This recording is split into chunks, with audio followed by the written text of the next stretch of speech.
Ready, Cass? Podcast, Podcast, podcast, podcast with Cass and Dom. The The push. push. What's up, everybody? How you doing? We are here today with another exciting episode of The Push. And it's an extra exciting episode today because we have a special interview with AEW's Luther.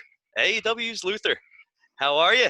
In the house, so good. You know what you guys need on your intro there? You got the bass going. You need a big guitar solo right at the end. I know. We do. It's hard for me to switch instruments, so I need to work on that. You're right. I need to throw the bass down, grab my axe, and then go into the Even just to a the big riff there. slide, and then just hold that note. I like it. Yeah. You know, Yeah. we keep putting it off. We keep saying that we're going to actually make a legit intro and, do it. But the more we keep saying it, the more we kind of enjoy just the ridiculousness of just throwing it together.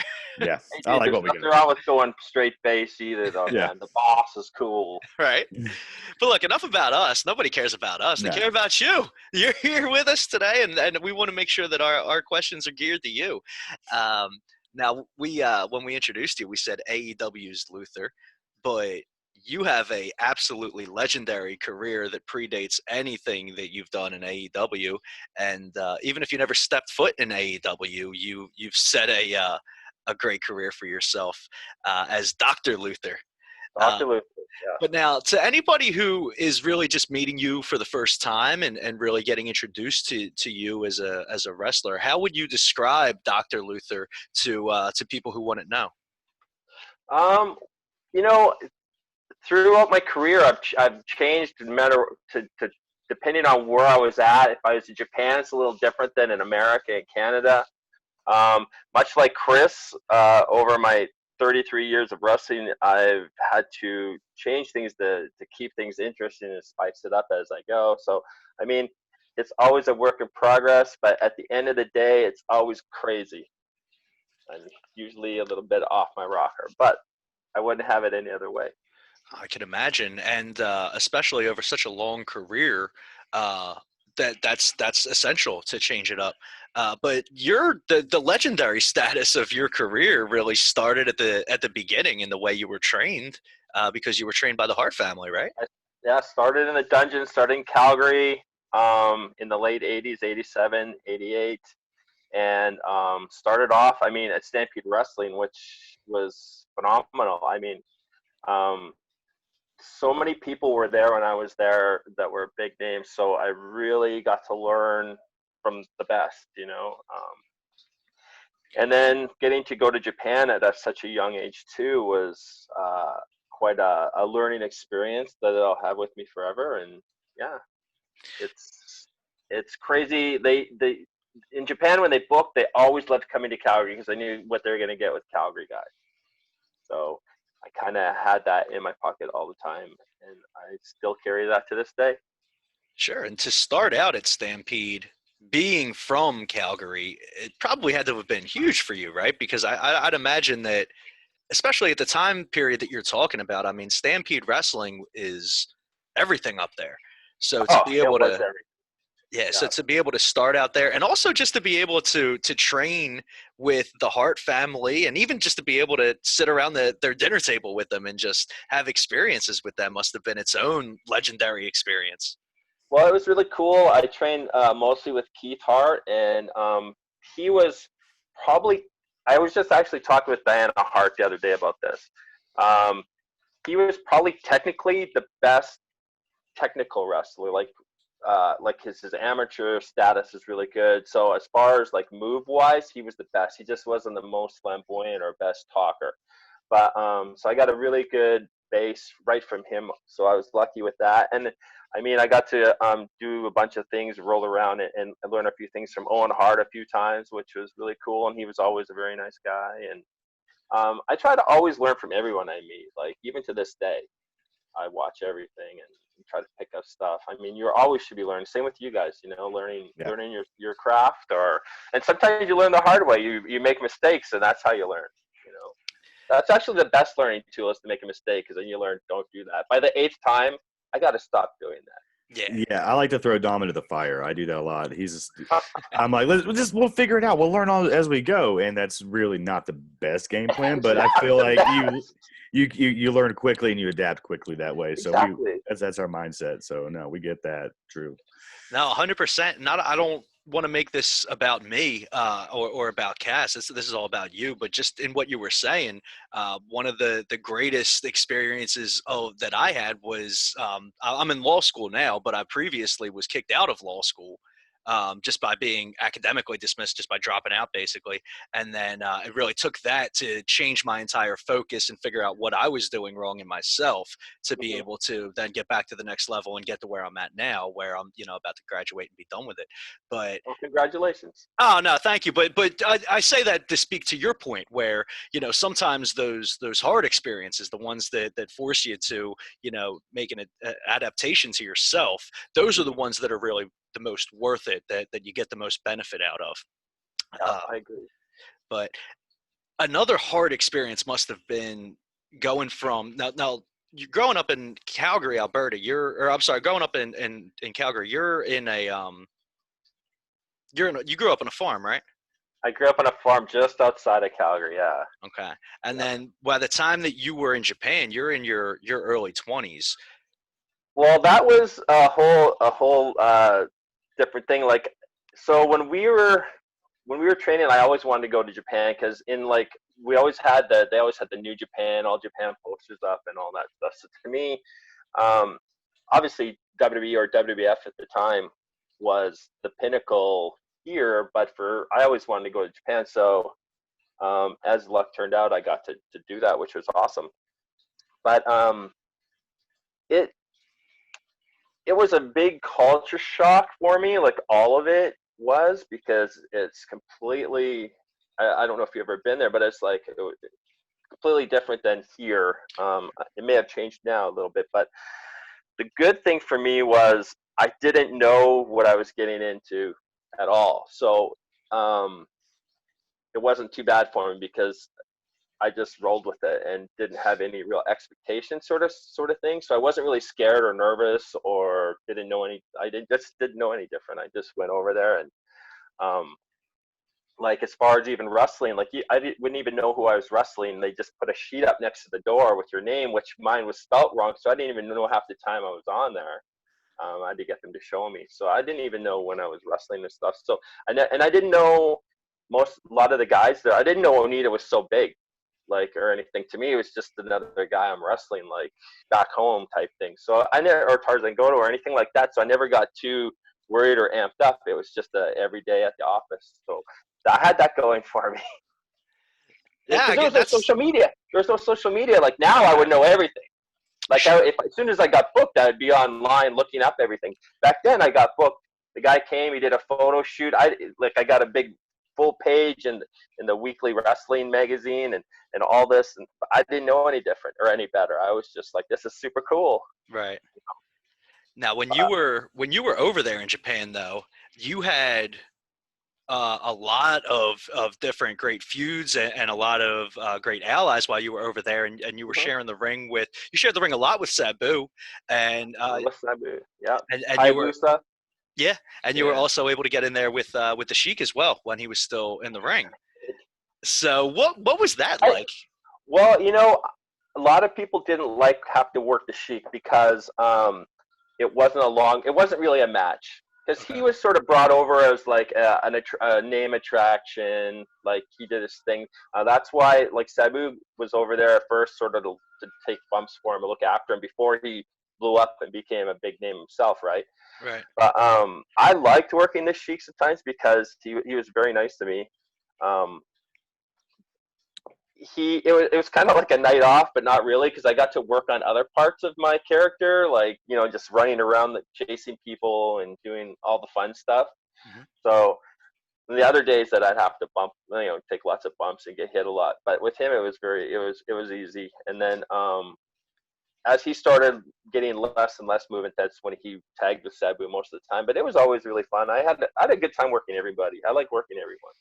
So um, You ever asked how I got booked to Japan? I got a good story for that. Yeah, Oh yeah. I was about to ask that because that was where I was leading. So yeah, please tell us about how So you. there's a young couple upstarts. I went to California to tour with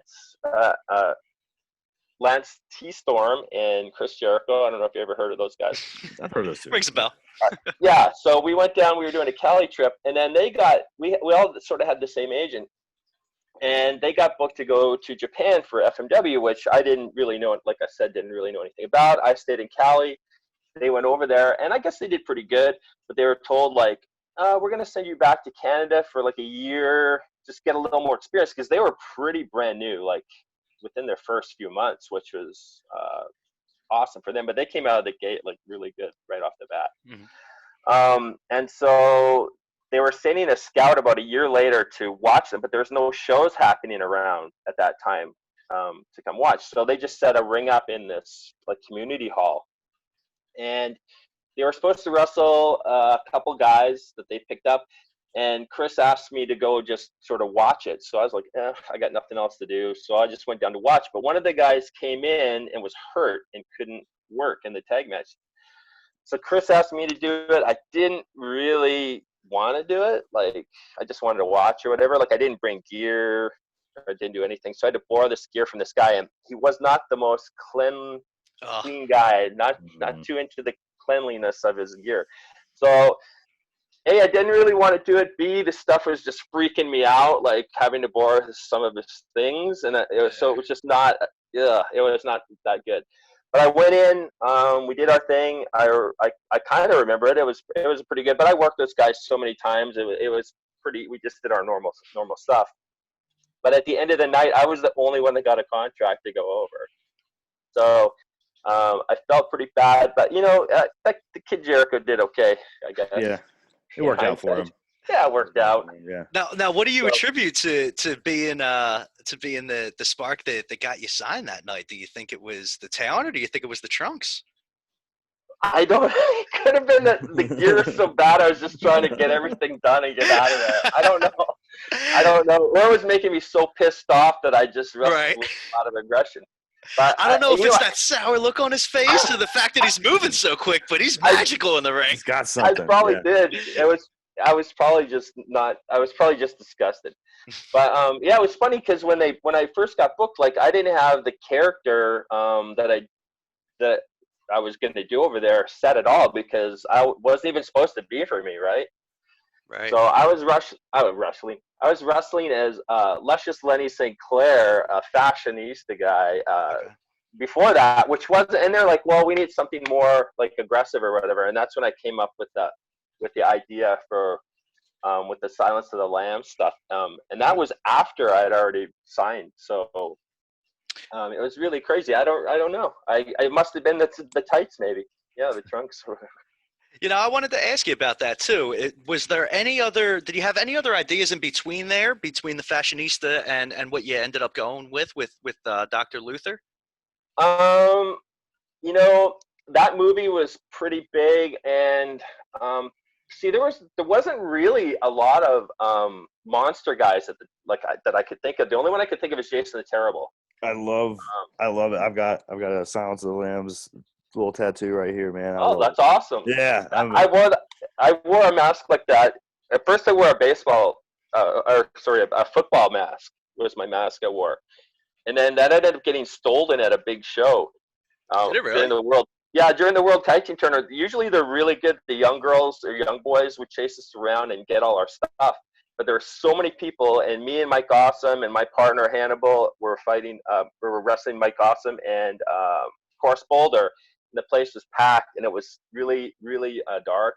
And so when we were in the crowd, she just lost it. And usually they were good. And I remember at the end of the night, they had one of the agents sort of come up, and she was at the door, and she was crying, and because she had lost my mask. And I was like, it's okay. Aww. So I ended up just getting one of those masks from the movie instead. Okay. But, and that's why you switched it up. Okay. Yeah, because I just didn't have the one I had, and then I just didn't end up making a new one. So I just went with the bought one or whatever. That's what I remember from my tape trading days, was probably that mask, seeing you in that. So yeah. Well, they were never on very long. Like, I'd flip it off. Yeah, no. You ever I like? remember the first time I went, I had a straitjacket, and it was a legit straitjacket, and they took them so long to get it off me that I ended up having to get a gimmicked one with like a Velcro, and then I wouldn't even tie it up so I could take it off myself. But I remember the first tour or two would take them forever, and there'd be like 3 or 4 of them trying to get this thing unbuckled. But then I learned, okay, this is overkill. But yeah, it was always like, see, learning experience. Yeah, you'll learn on Everything the in fly. life, every day is learning. Love I can't it. get past the fact that the original mask was stolen. You ever like go on eBay just scouring for it, see if anybody's selling it? I've never looked. I know I got well, this is so I've had a couple different straitjackets. This is before, like, I guess selling things, before eBay, before anything. I used to actually, if there's a lot of people on the bus, if I was getting new stuff, I would throw my old stuff just out into the crowd for them Okay. to grab or take. Yeah. Like, I wish I would have known, hey, I could probably sell that and make some money. But, like, I never was about that. So I just would throw it out. I know I still have a set of stuff over there at another guy's house that he's been looking after it, but it's been there forever. But last year, a year or two ago, he wrote me saying, hey, I still have all your stuff. And I was like, oh, cool. But yeah, That's cool. Don't sell it. Put it in a museum. No. the museum. Yeah. But of all Warehouse the, 13. I'm sorry. It's going to just be put into Warehouse 13, someone Oh. I've never seen. Well, of all of the crazy gimmicks that you've probably been exposed to, especially over in Japan as well, is there anybody that sticks out as just the most wacky or interesting character that you've shared the ring with? Like monster type characters, you mean, or just? No, even just gimmick, just anything Yeah, that's just- just it could be anything. Just what was the most like it's like just weird person you have ever been in the ring with, as far as what they're trying to get their gimmick across. Well, it's always different because, like, I look at things different. Everybody's always got their own thing going. Even now, like, everyone's stuff is really good. But like when I was wrestling, like Leatherface Patterson, when he was like it was when he had that chainsaw. That's sometimes I know the chainsaw wasn't, but you'd think like he's gonna cut my arm off with that thing, even though it's Right. not gonna. Like, Yeah. but I could see why the people would be scared because pretty believable looking. So I always thought that was pretty cool because I just went in, they would run and I would have nothing.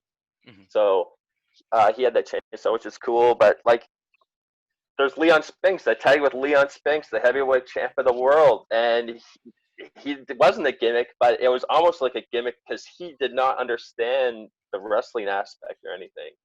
So to me, I always got a chuckle out of that. What was that like to work with him and to try to figure, because that was in front of a big crowd, right? We wrestled a bunch of times together. We did a little loop where we were a tag team, and we'd wrestle and Okay. go up, work another wrestler, and they'd be tagged with like another boxer, a kickboxer, or sometimes two wrestlers. There's a picture there's in a magazine that I still have it somewhere. It's me kind of going up to tag him, but like I'm crazy, and him just staring at me, not knowing what to do because he could never get me outside the ring and me in the ring. They didn't compute. Okay. And you could tell his brain would just be constantly going. And so this picture is him just standing there staring at me, and he was like freaked out. And then he went in and knocked the guy's teeth out. I saw him knock dude's teeth everywhere. It was awesome. That's what I mean. Once he got in the ring, was he able to understand the difference, or was it? No, he was punching people. Yeah, Yes. he was probably not doing 100%, but it was still pretty good. Okay. And the guy that he knocked out was like a guy that was trying to take some liberties, and I think he just was like, all right, it looks just straight back into normal zone where it's like I'm punching you. Right. You know? Now, But guys, you never lose it. If you that's in your DNA. Like, you're still gonna have that punch regardless. yeah, no, that's true. Especially because so much of that, people think it all comes down to strength, but so much of it is form and technique, and that, like riding a bike, you don't lose that. Just don't lose it. Even if some boxers get quote unquote punchy or whatever you want to call it, their hitting is still there. They're never losing that. Right. That's their instinct. One thing I wanted to ask you, I always throw a really random question out for every interview we do, and I feel like you might be the person to answer this one. Is Bigfoot one specific creature, or is there really an entire secret species or indigenous group that people just aren't aware of that they identify as Bigfoot? Because and you may think I'm pulling your leg here, but this is something that I had a buddy in high school who was like fascinated with this, and he used to love talking to me about it, so he kind of just pulled me into it. So I'm very amateur with what I know, but I do know that there is a theory out there that Bigfoot isn't just one creature. There's actually like some kind of secret indigenous group that gets identified with as the Bigfoot. Do you know anything about this? Well, I have gone squatching Okay. a few times. I've found a couple little things before. I actually went squatching with one of the biggest researchers in Canada, which was a real treat. So it was excellent. Personally, I think it is like a Gigantopithecus or some kind of ape that could be still thriving in the wilderness. I mean, have you guys been to the Pacific Northwest before? I have not. And I'm dying to go. I'm from Asheville, North Carolina, so I'm in the mountains here. But I've Okay, not but been even out that way. here, there is tons of wilderness. Yeah. You could hide out there, and if you don't want people to find you, you could easily be off the radar. Like, oh, you do that here too. Eric Rudolph yeah, did it in our woods for fucking years. So, and that was like 30 minutes from my house. So, yeah, no, you can definitely hide in these never woods find them. that we found. Yeah. So no, So I think that it could happen. I mean, you could prove that I mean, you can't really prove it doesn't exist as the same as you can prove it does exist. I mean, there's a lot. The problem is now with the social media too, is a lot of people putting hoax stuff out, probably more obviously than before. But you can't really, and you can't fake, I don't think, like footprints because of the dermal ridges and things like that, or imperfections that you can find in the foot. Because if you're just going out there with like wooden feet attached to your feet, they're all going to look identical. Like that's my thought process on tracking and stuff. And I think that it's one species, but there's like the skunk ape in Florida. I think they're all the same, but it depends on the region, because just like humans, you have to over time you adapt to whereabouts you live, or like where your habitat is, so to speak. So the Pacific Northwest, you're obviously going to be a little bigger. It's colder. You have to be able to hunt more, I guess, for your food. But the skunk ape is probably more leaner, and probably I don't know. Don't know if it's less hair because it's hotter. I'm not sure, but yeah. Okay. So I'm not even asking whether you think Bigfoot's real or not. I have no interest in disputing the existence of things. But I think it's real. But the way that you kind of ended that makes me think that you're more into the theory that there's more than one out there. It's right? Well, they say this. Supposedly, they say there's like 3 or 4 different kinds. Okay.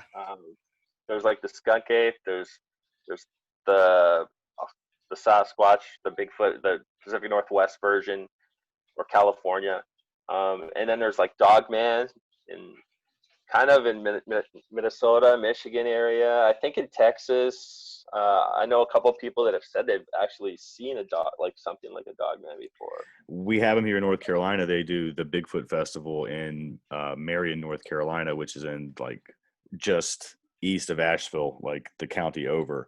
And I actually went with Cash Wheeler, and I went 2 or 3 years ago to the festival.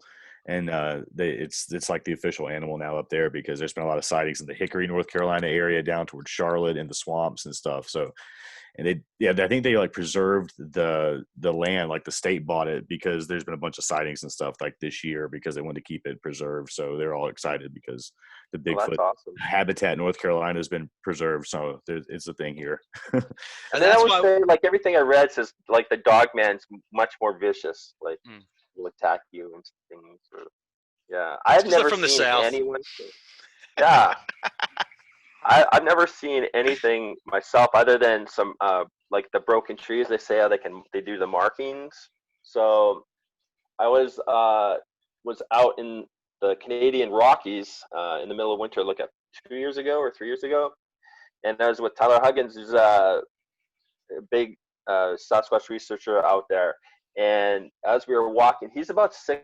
He's a tall guy. He's way taller than me. So with his arm reach, that's well over 7 feet. And the breaks on these 3 trees were that high, like he could barely reach it.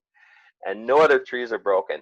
And supposedly that's some sort of routing system they use or something. But and we ran across this sort of like almost like a little lean-to wall that was built. And at first I thought it was like, I always try to disprove stuff before I can prove. And I can't say Sasquatch did that tree either. I just thought it was very bizarre, and that's supposedly one of their traits.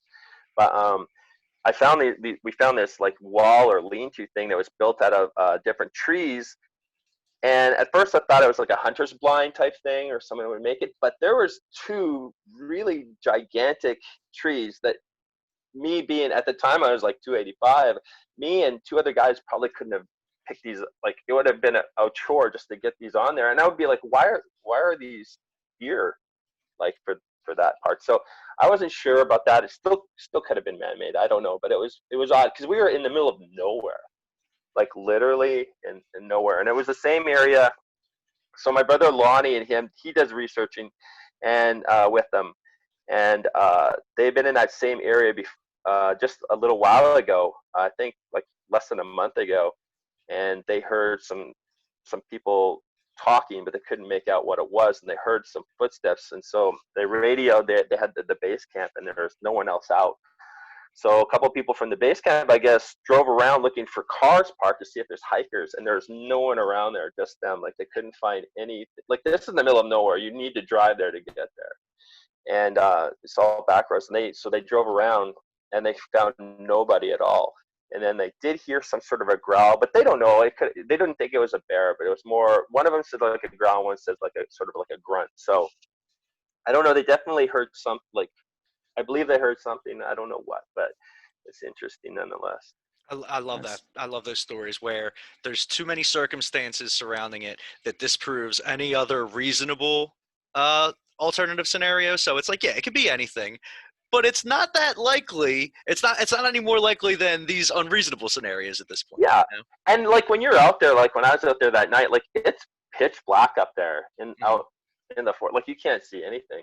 Sure. So it's hard to really see anything. I have a night vision monocle thing. You can still only see like 10 or 20 feet. And so it's hard to see anything. And the problem is you start to hear stuff, and then you start to think you see things, I guess. And so, but that's where he's a good researcher, these guys, because they keep everything in check. And that's why they tried to cover all the bases. So, when I think there's stuff there, and it's just, the fact that everyone says, oh, it's blurry pictures or the video. I had one time, we were driving back from Canada back down when I was living near Portland, and I had a wolf. I was driving 60 miles an hour, and I had a wolf, this giant wolf. It was the biggest wolf I've ever seen. It was in the middle of nowhere, too. Like, in the mountains, he walked across super slow where I just slowed down. I was slowing down. Now I'm doing like maybe 10 miles an hour. And he just saunters in front of the car, like 10 feet from me, like stares at me and walks off. And this thing was huge. And my phone was sitting right by my leg. And it didn't even dawn on me, like, I should take a picture of this thing because it's so cool and so big. And I've never seen anything like this in my life. And I didn't. And another time when I was driving my truck, this eagle had picked up some roadkill and was trying to launch itself in the air with it, but the roadkill was too big. And this thing is coming right at my truck, and I slowed down almost to a stop, and it finally just dropped the roadkill, and it flew right over my car, kind of like if you go through those car wash things and the brushes come, went right up, almost hit me, and it was the coolest thing I'd ever seen. But I didn't get it, and my phone's right beside me, and I didn't get a picture. You don't, and then it's blurry because even taking pictures of yourself, it's half the time they're blurry. It's like, so it's hard, whenever it's like, oh, you got to take pictures, like, it doesn't register in your brain. When you see something crazy, like if you see a bank robbery happen in front of you, you probably will freak out and watch it instead of like, go for your phone. And by the time you go for your phone, it's done. Right. But I know we're hard pressed for time. You have a busy night ahead of you, but I have one or two more quick questions, if that's okay. Now, one is about a project that you did a few years back that never really got to see the air. If you're able to speak about it, if you'd like to talk about it, Wrestling Retribution Project. Sure. Yeah, I can talk Now, about it. Man, what I loved your character from that. So I've been really Thank wanting you. to. And I think it's all on YouTube now. So like, It I sent is. Dom the link. So I saw it before this, and I Yeah. was like, man, you gotta check this out. You So can yeah, kiss the hand of God. yes, yeah. Please talk to us about that. I would love to hear your thoughts on that. well, and So, go Yeah, oh no, what? Go ahead. yeah, yeah. Go I was ahead. just going to say your thoughts on it and why you think it, Yeah, what why happened? people didn't pick it up back then. Okay, so it was a little bit ahead of its time. Mm-hmm. They pitched it to me when I got called. We're doing like everything's the 3-act play. They had a well, they said they had a working thing with I think it was Netflix. It might have been Netflix or Hulu or somewhere where they're picking it up. Like we were gonna get like 3 seasons or something like that. Um, so they called me, see if I was interested. Um, I said obviously yes. So they actually at first pitched me to be the comedian character, which Cole Cabana ended up doing, Mm-hmm. which he did great. He did good. He was a perfect fit for that. See, that's the one thing with all the characters they had there. And I'll call them characters because that's what they Yeah, were. they were characters. Everybody that got booked in their character was, I thought, really well booked. So Colt got to do the I forget everyone's names because they changed everybody's names because it was their universe. So Colt was the comedian, and then I was going to be booked as the Army Ranger that's now back in, and that was Gallows ended up getting cast as that. So then he pitched me, hey, we want you to be like a priest or preacher. And I was like, okay. So that was set. And then I remember calling him just before we left. And I was like, how about if I'm a Southern albino preacher? And he's like, you can do that? I was like, yeah. So did all the hair and eyebrow, like everything, which for a long time after, I'd get a lot of weird looks just walking around because I looked completely ridiculous. But so yeah, I went there, did everything pretty much all in one take for everything. They were I just remember my interview segments I thought went really well. Like I was stoked by them. A lot of people were having trouble. I got on mine. And I had so much dialogue, but it was cool and had a lot of fun with it. I wish I could have done that character for after that, but it was cool. He had the one thing when we were doing it. I was told like, oh, we're gonna bring you back in a couple weeks and refilm because when we were really pressed on time. He brought all these people in and tried to do 13 weeks of programming in like 3 days. So we were wrestling nonstop throughout the days, and not everybody got to do the promo stuff. So I was like thinking the whole time like some of this is not going to make sense because they're not able to explain everything. Sure. And that's exactly what happened. And he really took on. I think he had a really good vision. He just took on Jeff Katz. He just took on too much, I think, and didn't have other people inputting or helping. I think if they would have done multiple cameras, like in AEW when we do stuff, they have multiple camera thing, like different crews. So he only had like one crew, so it was hard. I couldn't see how everything was going to get put through, and it wasn't. And then he just went. I don't know what happened, but he just vanished, literally face of the earth. Done. And I had heard little things like, oh, he went to Thailand and he went here or there. I don't know, but I guess he resurfaced like a year ago. Mm-hmm. I got a text from Alex Reynolds saying, "Hey, because Alex Reynolds was there too." Yeah, Reynolds was part of it. Like Chris. Reynolds was there. Cage was there. Yeah, Brian Cage. Amazing Red. Yeah, but like AEW guys. Yeah, AEW guys at sea. There's Reynolds, Cage. Let's see. Was there somebody else too? Maybe. The lineup was amazing. Cabana, yeah, Colt Cabana. Colt Kenny Cabana, Omega. yeah. Kenny Omega was there. Kenny Omega. I Oh didn't my know God, because yeah. Yeah, That's Kenny right. Omega was there. but Kenny was known as the Carpenter, wasn't it? Scott Carpenter. Scott the Cornerstone Carpenter. Yeah. It was me because it was me and Kenny in the finals for the tournament. Oh And man, then I gotta go back and watch that again, man. Yeah, that was awesome. That should have. Yeah, it was just weird because like he came out of nowhere like a year ago or 2 years ago and just like posted a message and about put, it. put him up. Yeah, I got a text at like 3 a.m. from Reynolds saying, "Hey, that stuff's on YouTube now," and I was like, "What?" And it's just all there. So that was crazy considering he was just MIA forever. You know. Right. I mean, some of the footage is really rough because you can tell it never was finished editing, and there's no commentary on some of it, but it's. I was gonna say no commentary, and some of the I don't some of the I liked some of the angles they used, but his editing clipped around so much. It was like I was almost having a seizure watching some of it. So yeah, I really just watched everybody's interview stuff because I thought that was great. Yeah. I just lost my phone. Well, look, I know we're running short. I have just one more question for you, and you are a seasoned veteran of the death match, and I gotta ask. I guess it's a two-part question. I'm sorry, but what goes through your mind in the days and hours leading up to going into a death match, and does that anticipation get easier as you do more of those types of matches, or the knowledge of the pain that you're about to go through, does that make it more grueling? I never ever like I didn't.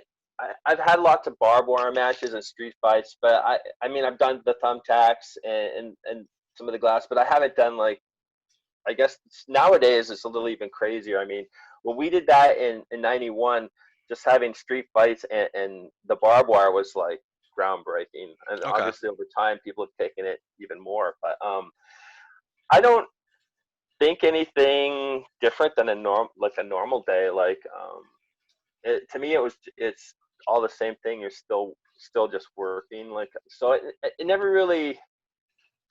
I don't know. I guess maybe I'm just weird because it never really freaks me out any of that. The only time I was ever freaked out about any of this, I was in South Africa and I was wrestling a guy there named Tornado, which is the biggest South African wrestling star there. And we had the very first barbed wire match ever in South Africa, and I walked down toward the ring, which is something I actually never did. But for some reason, I left the locker room and walked down there, and they had put razor wire up instead. Which Oh God. you've seen the difference? Yeah. I was like, one hurts, but one will kill you. Yeah. And so I was like, you got to take that stuff off and put this other stuff on. And they wanted to fight me on it. And I was like, well, I've done a lot of crazy things in my life, but like this is not going to be one of them at this point. So that's the only time I guess I kind of got freaked out about stuff, but I didn't even know it was up there. I'm glad that I actually saw it before because I would have freaked out once I got in there. But short of something that will clearly kill you, you just kind of just roll it off your back. It's just another day in the office. I'm kind of try to be like that as much as possible. Like, you always, what they say, like, always act like you've been there, kid. Act like you score all the time. So, it's just, you're just going in there, you work, generally even in a death match, even death match to like a quote unquote regular match or normal matches, you're still working. So it's still the same. It's just different parameters. You still do the same things. You're still bumping. You're still teasing. You're still everything. To me, the structure's still the same. Like I never changed the structure of it. So the only difference is when you watch, like sometimes you watch those ones now where it's like there's no lead in, like there's no foreplay, like guys just hit it, and I'm like, oh, that's now what? Like, that was no good. Like I like to get that build up, and so when you get that huge rush when it finally happens, I think maybe some guys get that, but it kind of gets lost art because now I don't even really watch them much anymore. It's like because it's just you go in and they hit each other with light bulbs like right off the bat. And, like there's no teasing it. There's no like missing or like so. There's an art to it, definitely. And the guys that can do it really good, they're out there. They're really good. Yeah. The problem is there's a lot. It's like a lot of untrained guys get into wrestling. You kind of get the same thing. So if they're having trouble learning wrestling, hey, I can hit people with a light tube, so I'll do that instead. Sure. But if you get good guys, a lot of people don't like that kind of matches. But when you get guys that are good at it, it's still a really good art form, for sure. And hopefully now that you're getting into tag team wrestling with Chaos Project, with Serpentico, Yes. you can stay out of that line of work. But if you get pulled in, you could just throw him to the fire. Let me tag just say, out. I love Serpentico first and foremost. He is awesome wrestler. Can you I confirm love or deny that it's David Arquette? I don't know. I'm very confused now. Yeah. In fact, I don't know who is under that mask now half the time. There's like 4 or 5 people with the mask. I don't know. All I know is he's good when game time. He's like 100% on. I'm loving that whole David Arquette is Serpentico joke running on Twitter. It's my favorite thing right now. So, well, he does follow me, so I don't. They all follow me. So I was like, I'm not sure who it is either. Haven't seen them both in the same place. That's what I said. I tweeted one time that I actually have never seen them in the same room together, so I can't confirm nor deny. Right. And So, every day that goes by where they don't come out and just straight up deny it themselves is just lending itself to the theory, Exactly. So yeah, I'm not even sure. I was like, I don't know who's who. Like sometimes there's 2, and I tweeted the other day how people are stealing his masks or he's giving them out. I'm not sure which it is, but it seems like everybody's got a Serpentico mask. So he's got to keep up with you.